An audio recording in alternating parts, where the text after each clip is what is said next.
dan selamat menonton.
سيد المرسلين عبدك الصادق الأمين سيدنا محمد الذي أمت رسالته العالمين أن تصلي وتسلم على تلك الذات الكاملة مستودع أمانتك وحفيظ سرك وحافظة دعوتك الشاملة على بالأكبر المحلول والمخصص بالشرف الأفخر في كل موطن من مواطن القرب والمظهر قاسم إمدادك في عبادك وساك وإرشادك لأهل الأرواح والقلوب وعلى آله وصحبه ومن إليه منسوب وآخر دعوانا أن الحمد لله رب العالمين بسر الفاتحة الله وبركاته.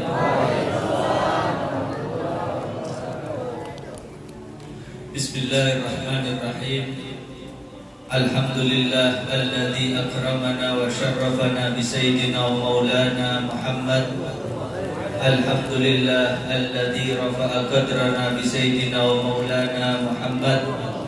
الحمد لله الذي جعلنا من خير أمة أخرجت للناس بسيدنا ومولانا محمد.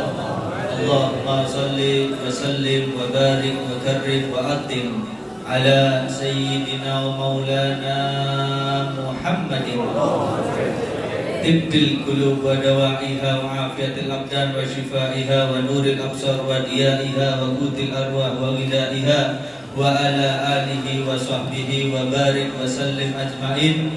قال الله تعالى في كتابه الكريم وما ينطق عن الهوى إن هو إلا وحي يوحى. وقال رسول الله صلى الله عليه وآله وصحبه وسلم من جاء عالما فكأنما جاءني من جلس عالما فكأنما جلسني من صفح عالما فكأنما صفحني من صفحني دخل الجنة معي. سبحانك لا علم لنا إلا ما علمتنا إنك أنت العليم الحكيم ولا حول ولا قوة إلا بالله العلي العظيم. أما بعد. Al-Mukarramin wal Muhtaramin yang saya hormati, saya muliakan para alim ulama dan juga para habaib, khususnya akhina Al-Habib Abdul Qadir bin Ahmad Maula Khairah dan juga akhina Al-Habib Fahmi bin Ahmad Maula Khairah dan juga para asatidz guru-guru agama yang saya tidak bisa menyebutkan namanya satu persatu tanpa mengurangi rasa hormat saya, dan juga tokoh masyarakat dan juga hadirin wal hadirat yang dirahmati oleh Allah Subhanahu wa taala. Alhamdulillah wa syukurillah ala nikmatillah. Di malam hari ini kita sedang duduk di majlisnya Rasulullah sallallahu alaihi wasallam, yang mana ketika kita duduk di malam hari ini adalah hari terakhir di dalam bulan Rabiul Awal. Ya, mudah-mudahan kita minta kepada Allah Subhanahu wa taala di tahun-tahun yang akan datang, ketika sampai di bulan Rabiul Awal dipanjangkan umur kita, diberikan barokah umur kita, dan juga tentunya kita meminta supaya cinta dan sayang dan juga rindu kita ditambah kepada Nabi Muhammad sallallahu alaihi wasallam. Sahabat Nabi Muhammad sallallahu alaihi wasallam yang mana mereka adalah manusia-manusia pilihan dari Allah, yang mana para sahabat Nabi menjaga betul kehormatan Nabi Muhammad sallallahu alaihi wasallam. Mereka hidup di dunia adalah suatu kenikmatan yang diberikan kepada Allah kepada mereka, yang mana mereka hidup ketika hidup zamannya Nabi Muhammad. Ya, kita lain, kita disebut umat Nabi. Ya, kalau mereka para sahabat Nabi Muhammad Sallallahu Alaihi Wasallam mulia bukan dikarenakan memiliki ilmu yang banyak. Mereka mulia, kita wajib menghormati mereka, memuliakan mereka para sahabat Nabi, dikarenakan mereka hidup di zaman Nabi, melihat bagaimana cara Nabi sholat, melihat bagaimana cara Rasulullah makan, melihat bagaimana cara Rasulullah dari berdiri beliau duduk, dari duduk beliau berdiri. Semuanya sahabat Nabi Muhammad SAW melihat dengan mata kepala mereka. Itu yang menjadikan mereka diangkat derajatnya oleh Allah Subhanahu wa Ta'ala. Salah satu sahabat Nabi yang mana dia itu bernama Thauban. Thauban ini satu sahabat Nabi yang betul-betul menghormati Rasulullah SAW. Sebaliknya, Rasulullah juga menghormati seluruh sahabat Nabi Muhammad. Thauban ini Allah takdirkan ketika hidup di dunia, kalau bahasa kita itu tampan, bungas. Ya, salah satu sahabat Nabi yang Allah berikan satu kenikmatan yang wajahnya enak untuk dipandang. Thauban ini kalau tertawa, sahabat yang mungkin dia kawannya ada yang punya perasaan kurang enak di dalam hatinya, ada rasa sumpah di dalam hatinya, kalau melihat bagaimana senyum yang ada di wajah daripada Thauban, hilanglah kesumpahan tersebut. Termasuk Rasulullah SAW. Kalau Rasulullah setelah selesai sholat, beliau keluar dari masjid, beliau pasti ini senang untuk memandang wajah daripada senyum yang ada di wajah daripada Thauban. Satu kali ketika Rasulullah SAW memandang wajah dari Thauban, ketika setelah sholat subuh dipandang, kenapa wajah Thauban ini tidak ada senyum lagi? Ya, tidak enak dipandang kalau bahasa kita. Ketika setelah mengerjakan sholat zuhur ditanya oleh Nabi, wahai Thauban, kenapa kamu ini wajahnya tidak ada senyum lagi? Kebiasaannya kamu ini ketika dipandang oleh sahabatku, ketika aku memandang kamu, pasti kamu mengeluarkan satu senyum yang begitu nikmat untuk dipandang. Kenapa tadi ketika selesai sholat subuh tidak ada senyum di wajah kami? Maka dijawab oleh Thauban, ya Rasulullah, aku ini tidak tersenyum mulai pagi setelah aku bangun, dikarenakan aku ini memikirkan kehidupan akhiratku ya Rasulullah. Ya. Rasulullah tanya, wahai Thauban, kenapa apa yang kamu pikirkan tentang kehidupan akhirat kamu? Kamu di dunia nikmat hidup dengan aku, kata Rasulullah SAW. Maka Thauban menjawab, ya Rasulullah, itu kan kehidupan di dunia, satu kenikmatan. Ketika aku rindu ingin memandang wajah Anda, yang mana wajah Anda mengeluarkan cahaya yang begitu luar biasa, yang mana tubuh Anda mulai dari ujung rambut sampai ujung kaki mengeluarkan aroma yang harum luar biasa. Aku rindu kepada Anda ya Rasulullah. Aku tinggal berlari keluar dari rumahku, aku menuju ke rumah Anda, aku pandang, aku hirup aroma harum yang keluar dari tubuh Anda. Tetapi aku memikirkan kehidupan akhiratku ya Rasulullah. Apakah nanti kehidupan akhiratku sama seperti ketika aku hidup di dunia sekarang ini? Aku takut ketika nanti ada di kehidupan akhirat, aku tidak bisa memandang lagi wajah Anda ya Rasulullah. Maka Rasulullah SAW dapat ilham, dapat wahyu dari Allah, satu kabar gembira untuk yang namanya Thauban. Wahai Thauban, Allah baru saja menyatakan bahwasanya kamu dijamin masuk ke dalam surganya Allah. Sallallahu alaihi wasallam. Ya, satu kabar yang menggembirakan untuk Thauban, yang mana dari Allah langsung disampaikan oleh Rasulullah SAW. Thauban yang asalnya wajahnya cemberut, dapat kabar dijamin masuk surga, wajahnya senyum lagi. Ya, ya, sumringah, senang lagi. Maka Thauban ini berterima kasih kepada Rasulullah, pulang ke rumahnya. Ketika nyampe di rumahnya, dibukakan sama istrinya kaget. Wahai suamiku, Anda mulai malam gak pernah senyum, pamit keluar dari rumah mengerjakan sholat subuh gak senyum. Ketika pulang dari setelah mengerjakan sholat zuhur, Anda ini tersenyum, ya. Kenapa Anda ini? Maka dijelaskan seperti yang saya ucapkan tadi, bahwasanya Rasulullah baru saja menjamin saya masuk ke dalam surga. Maka istrinya senang.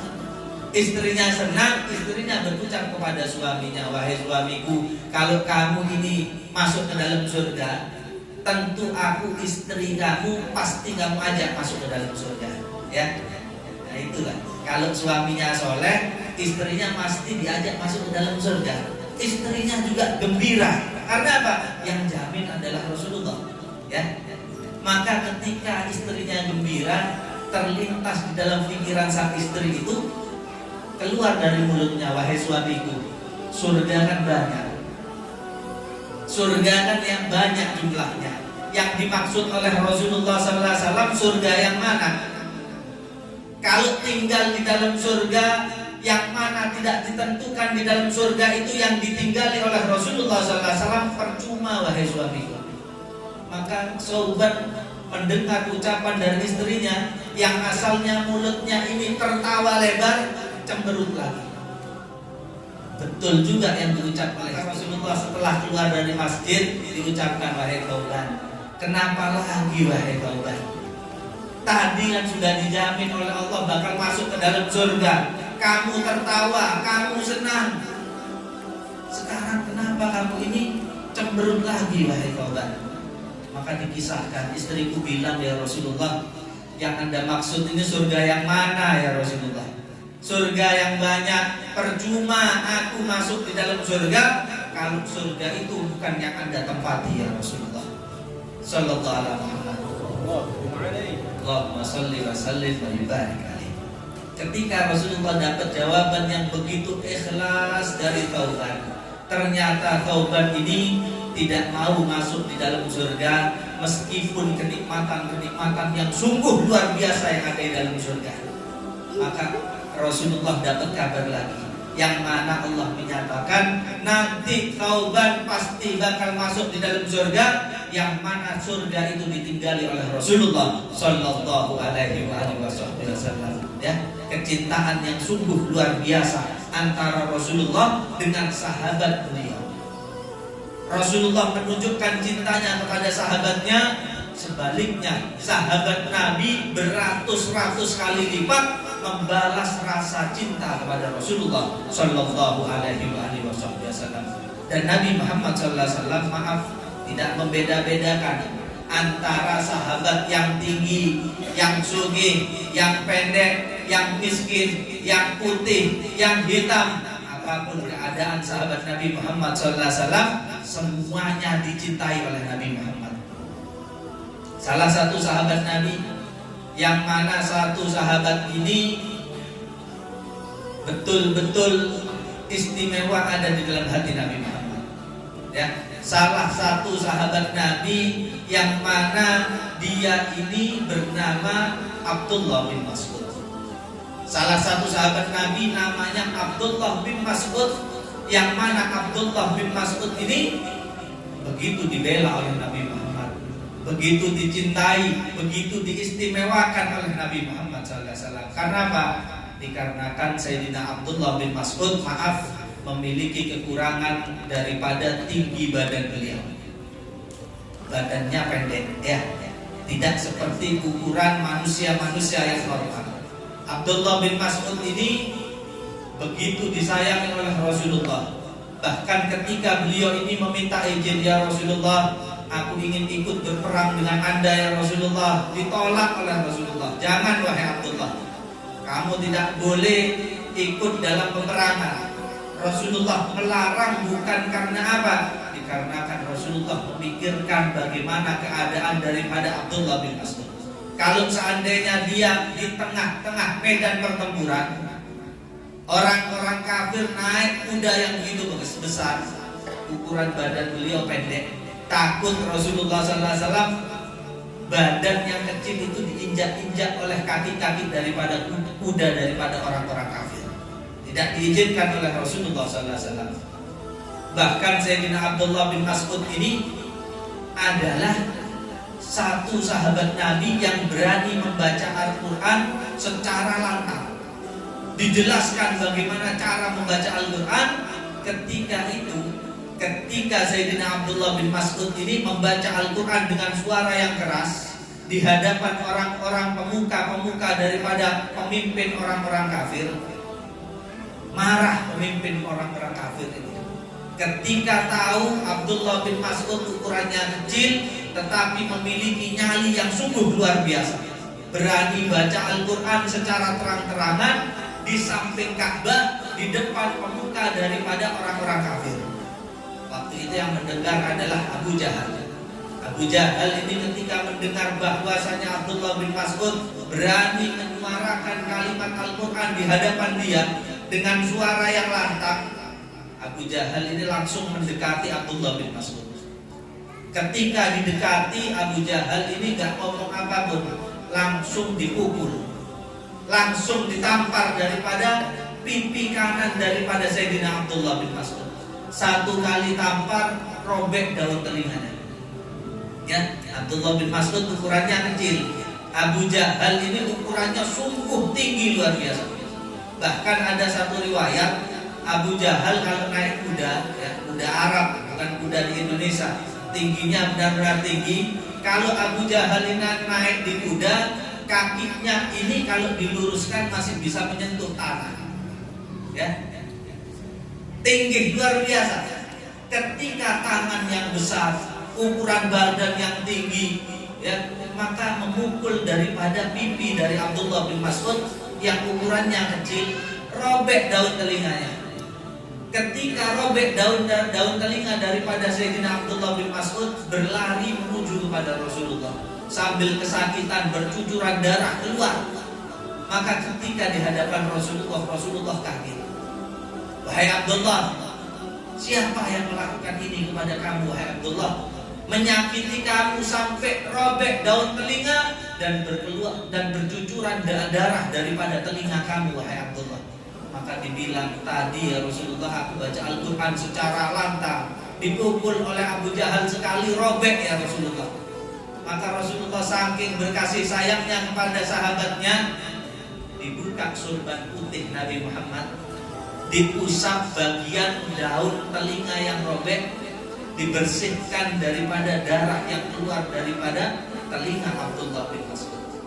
Ketika Rasulullah sedang membersihkan Abdullah bin Mas'ud sambil menangis menahan rasa sakit, turun malaikat Jibril di sebelah kanan Rasulullah sambil dalam keadaan tertawa.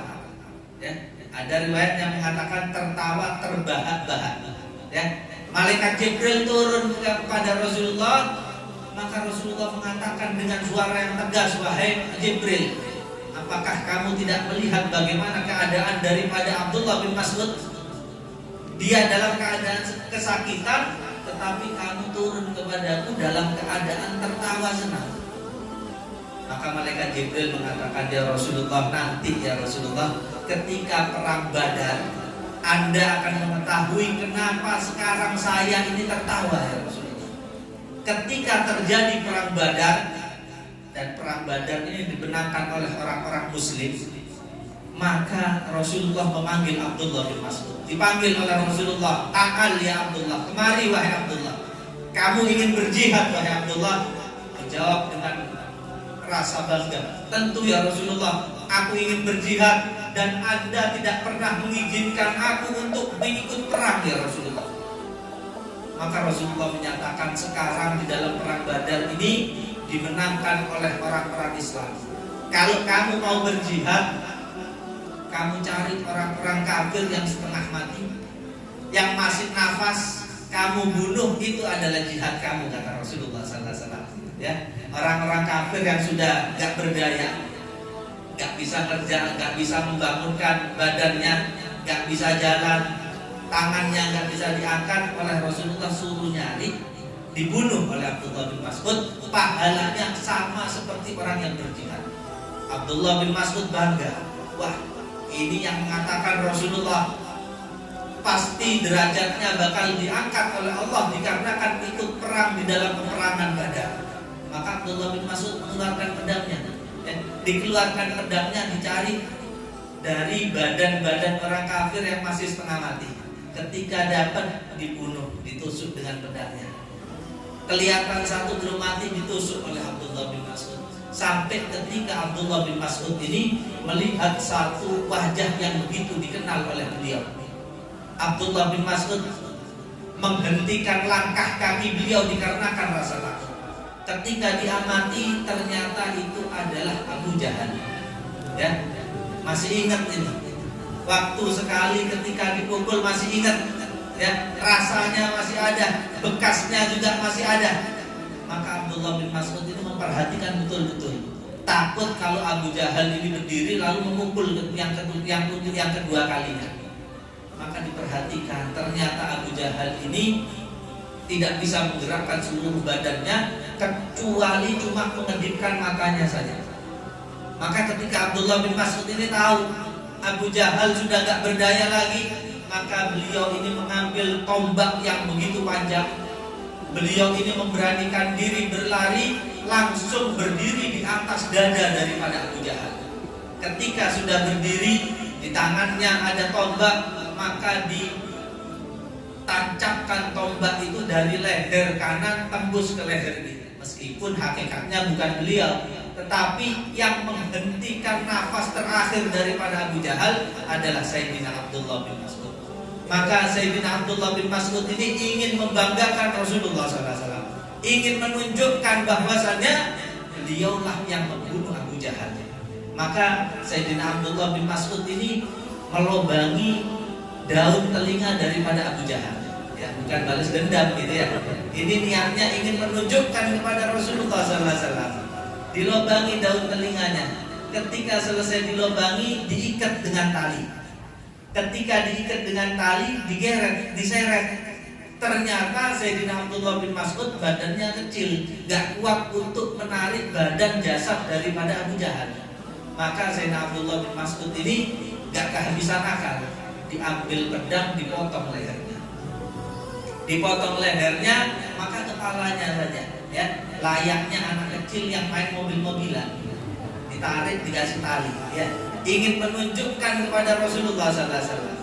Maka ketika Rasulullah melihat Abdullah bin Mas'ud sedang jalan menuju ke beliau, maka malaikat Jibril turun untuk yang kedua kalinya dalam keadaan tertawa. Ya, Rasulullah kaget lagi, kenapa wahai Jibril, Anda tertawa lagi? Gak biasanya seperti ini. Maka malaikat Jibril mengatakan, ya Rasulullah, ini adalah sebabku ketika pertama kali aku turun kepada Anda dalam keadaan tertawa. Sekarang yang kedua, Anda bakal mendapatkan jawabannya ya Rasulullah. Ketika Abdullah bin Mas'ud betul-betul dekat dengan Rasulullah, maka Rasulullah ini melihat kepala, tetapi Rasulullah tidak jelas kepala siapa. Maka ditanya oleh Rasulullah SAW, kepala siapa ini wahai Abdullah? Karena kepala itu bercampur darah, bercampur dengan tanah yang sudah mengering, gak tampak wajahnya. Maka Abdullah bin Mas'ud mengatakan, ini adalah kepala daripada Abu Jahal ya Rasulullah. Ya, maka Rasulullah mengatakan, mengucapkan selamat kepada Abdullah bin Mas'ud dikarenakan dia telah membunuh Abu Jahal. Maka malaikat Jibril berkata kepada Rasulullah, ya Rasulullah, alangkah lucunya ya Rasulullah, dulu ketika Abdullah ini dipukul, daun telinganya robek, mengeluarkan darah yang banyak. Sekarang Abdullah bin Mas'ud juga melobangi daun telinganya ya Rasulullah. Ibaratnya dendam terbalaskan ya Rasulullah ya. Tetapi kata malaikat Jibril, ini bukan hanya robek daun telinganya saja, tetapi al-udun bil udun wa ra'si ziyadah. Telinga dibalas dengan telinga, tetapi ini dengan bonusnya sama kepalanya ya Rasulullah sallallahu alaihi wasallam. Sahabat Nabi Muhammad sallallahu alaihi wasallam ya. Maaf meskipun punya kekurangan, begitu disayangi oleh Rasulullah Shallallahu Alaihi Wasallam. Ada yang meriwayatkan berapa jumlah sahabat Nabi Muhammad. Jumlah sahabat Nabi kurang lebih 124.000 manusia. Ya, kurang lebih jumlahnya manusia yang Allah muliakan, matanya bisa memandang langsung dengan wujud Nabi Muhammad, tangannya bisa langsung bersentuhan dengan kulit Nabi Muhammad, hidungnya bisa langsung menghirup aroma yang harum yang keluar dari tubuh mulia Nabi Muhammad. Seluruh sahabat Nabi mulia. Tentunya kita juga yang ditakdirkan dari umat Rasulullah SAW juga mulia. Ya, bukan hanya kemuliaan yang dimiliki oleh sahabat Nabi, tetapi kita yang sekarang hidup di zaman yang jauh dengan zaman hidupnya Nabi, ternyata kita sebagai umat Nabi juga dimuliakan oleh Allah Subhanahu wa Ta'ala. Ketika Rasulullah SAW ini duduk beserta dengan sahabat-sahabatnya, ketika Rasulullah SAW ini menundukkan kepalanya, seakan-akan di wajah Rasulullah ini dalam keadaan bersedih. Sahabat Nabi yang melihat keadaan Rasulullah menundukkan kepalanya, sahabat Nabi tidak berani menegur Rasulullah SAW. Ya, satu kenikmatan untuk sahabat Nabi begini. Rasulullah SAW itu kalau memandang sahabatnya, sahabat Nabi meskipun Sayyidina Abu Bakar tidak bisa dan tidak pernah satu sahabat pun yang langsung bertatap antara mata dengan mata Rasulullah SAW. Belum pernah ada. Meskipun Sayyidina Abu Bakar As-Siddiq. Tapi lalu bagaimana cara sahabat Nabi itu bisa menikmati wajah mulia Rasulullah kalau mereka ini tidak bisa saling bertatap mata? Kalau saya melihat kepada Pian, mata saya ini langsung melihat ke mata Pian, mata Pian langsung melihat ke mata saya. Kalau sahabat Nabi nggak bisa. Meskipun punya titel As-Siddiq, Sayyidina Abu Bakar nggak bisa bertatap mata langsung dengan Rasulullah SAW. Bagaimana caranya? Kalau Rasulullah SAW berbicara dengan sahabat Nabi yang sebelah kanan, sahabat Nabi ini mau dia sekuat apapun mengangkat pandangannya ke atas, maka dengan sendirinya akan tertunduk ke bawah. Tidak tahan melihat bagaimana kemuliaan dan juga cahaya yang keluar dari wajah Rasulullah SAW. Sahabat yang kiri ketika Rasulullah menoleh ke kanan, yang kiri baru menikmati wajah Rasulullah SAW. Ketika Rasulullah SAW memandang ke kiri, seluruh sahabat Nabi menundukkan kepalanya, maka yang sebelah kanan menikmati wajah daripada wajah Nabi Muhammad Sallallahu Alaihi Wasallam. Mudah-mudahan kita bisa memandang wajah Nabi. Mudah-mudahan kita bisa mencium aroma wangi yang keluar dari tubuh Nabi Muhammad Sallallahu Alaihi Wasallam. Kita tidak pernah berjumpa dengan Nabi. Anak kita yang belum lahir atau yang masih kecil juga belum pernah berjumpa dengan Nabi. Cucu-cucu kita yang belum lahir, cicit-cicit kita yang belum lahir juga tidak hidup di zaman Nabi Muhammad SAW.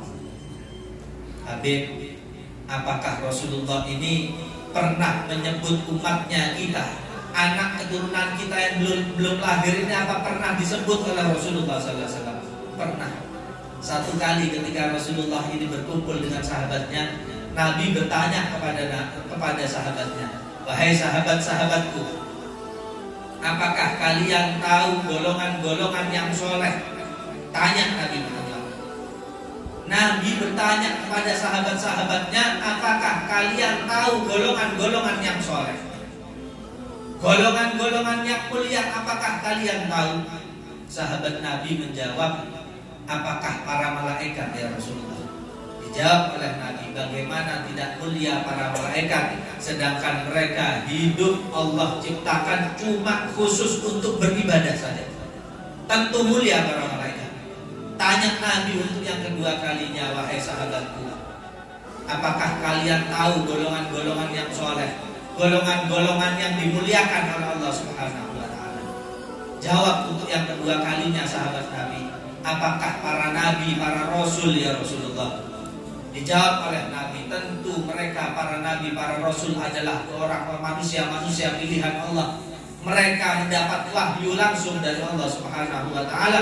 Tentu mereka adalah manusia golongan yang soleh, golongan yang mulia.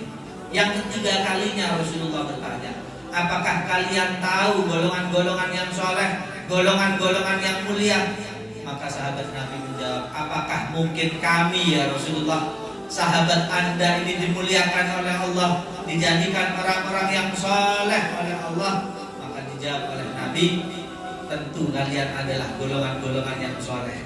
Tetapi yang aku maksud bukan malaikat, bukan nabi, bukan rasul, bukan kalian sahabatku yang hidup di zaman ketika aku hidup, melainkan satu golongan yang mulia ini. Dalam salah satu hadis Nabi, beliau berucap dengan lisan mulia, tuba liman yarani wa amana bi, wa tuba thumma tuba liman lam yarani wa amana bi. Beruntung, kemuliaan kata Rasulullah sallallahu alaihi wasallam, yang mana mereka hidup melihat kepadaku dan mereka beriman kepadaku. Siapa yang dimaksud oleh Nabi adalah sahabat-sahabat Nabi. Mereka hidup di zaman Nabi hidup dan mereka beriman kepada Allah, mempercayai bahwasanya Rasulullah Nabi dan Rasul akhir zaman. Mereka adalah orang yang mulia kata Nabi Muhammad. Rasulullah melanjutkan di dalam hadisnya, wa tuba ditambah kemuliaan, tsumma tuba ditambah kemuliaan itu, wa tuba dan ditambah kemuliaan itu kata Rasulullah sallallahu alaihi wasallam. Yang dapat tiga kemuliaan yang diucapkan dari lisan Nabi, liman lam yaroni, bagi manusia-manusia yang dia tidak pernah melihat diriku. Siapa? Kita umat Nabi akhir zaman. Anak kita nanti lahir tidak pernah melihat berjumpa dengan Nabi. Cucu kita yang belum lahir juga tidak ditakdirkan tidak bisa melihat wajah Nabi. Liman lam yaroni wa amana. Mereka lah golongan-golongan yang mulia, yang mana mereka itu tidak hidup di zamanku, tidak pernah melihat diriku, tetapi mereka beriman kepadaku kata Rasulullah sallallahu alaihi wasallam. Mudah-mudahan yang dimaksud golongan itu adalah kita. Mudah-mudahan yang dimaksud oleh Rasulullah adalah anak cucu kita. Amin ya rabbal alamin. Jatahnya setengah jam ya. Jatahnya setengah jam nanti bakal dilanjutkan oleh Habib Abdul Qadir ya. Kurang lebihnya saya mohon maaf. Wal afu minkum, wassalamualaikum warahmatullahi wabarakatuh.